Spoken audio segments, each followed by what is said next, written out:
Hey there, this is Sheena Rowlands and today I'm sharing with you my latest layout for Hey Little Magpie. And for this layout I'm using the 49er Market Range Spectrum Gardenia. So I've chosen a background paper and it's the B-side of the Painted Foundations pinwheel. I've taken the manufacturer strip off and I've turned it on its side, well 90 degrees. I've chosen two photos which are not black and white but their main colours are black and white that I want to scrap on this layout, and I decided I really like the look of the Sentiments rub-ons, so I'm actually going to showcase them on this layout. So just using a pair of scissors I'm cutting out the words that I think I fancy, and I'm cutting them out with the backing still attached because I'm not too sure where I want to place them. I'm not too sure whether I'm going to use all the words I'm cutting out. I'm just looking at their placement at the moment. So in case I have to put them back in the packet, I'm keeping the backing intact. So I really like the way the colours run down this piece of paper. I've turned it to get the red at the bottom. I think for some reason that red is brighter, so I prefer that at the lower end. There are some tiny bits of text on the background, but by the time I've finished, I don't think you really notice them. And I'm picking out any of the phrases that I think go with these two photographs.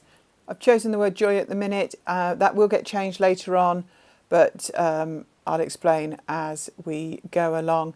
But I do like that word amazing. I think that will definitely make the cut. So I want to add some detail to the background, so I pick out some sewing machine cottons that I like the look at, and I do a little trial run. I'll come to that in just a moment, and I decide to sew on the background. So these are just sewn over the paint splodges, just a zigzaggy, it's a straight stitch but I've just gone backwards and forwards just to add some texture. And I've decided I'm going to use two of the black frames from this set to go behind the photographs. So the photos are there just to give me an idea while I reposition the rub-ons. So I showed you that I did a little bit of a practice. I wanted to make sure that if I did some sewing with the machine, the rub-ons would go over the top. And they do, and you'll watch me do that when I get these words. And I've always had a soft spot for the rub-ons from 49er Market. I think they're absolutely phenomenal. I've used them with a number of their ranges in the last few years, and I've never had any problems at all.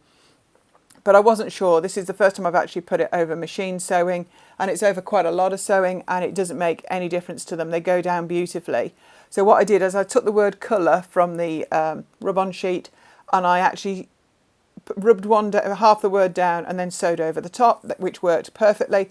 Then I actually sewed an area, then I rubbed down the other half of the word over that. Just as a bit of trial and error, because sometimes you don't want to use the stuff that you really like. I knew I wouldn't use colour in that spelling ways, so I thought it was the best way just to trial it, and it worked both ways. So I decided I'd do the stitching first, then I'd go over the top of it with the rub-on. So I'm very happy with the way that's looking. Obviously without the backing on they don't look as white, so some of the colour from beneath is coming through, but also the black splodges around them are standing out as well, which is great. Which is why I picked these photographs to go with all the black and white. Now I'm going to be honest, the sewing did take me the best part of an afternoon, but I do think it's a major part of this layout. You might be a much quicker scrapper than me, and sewer for that matter, but actually I quite enjoy the process, so I'm happy with how much time it takes. So now that all the rub-on's in position, I don't feel that this layout needs too much more. I'm definitely going to use the frames behind the two photographs, so just so that makes them stand out and pop a little bit more. So it's time to stick these down. So I'm just going to use a little bit of foam pads to stick the frame to the back of the photo and then onto the layout. And I took this one under the word together. I'm keeping the photograph straight, but the frame is at a bit of an angle. I was just confirming that frame was exactly the same size. These photos are about, I think they're just a bit smaller than 3x4, and I'm going to tuck that in at the end of the word amazing, and they're stuck down. So I brought in some of the bits of the rub-ons that are left over. They're just some little dots.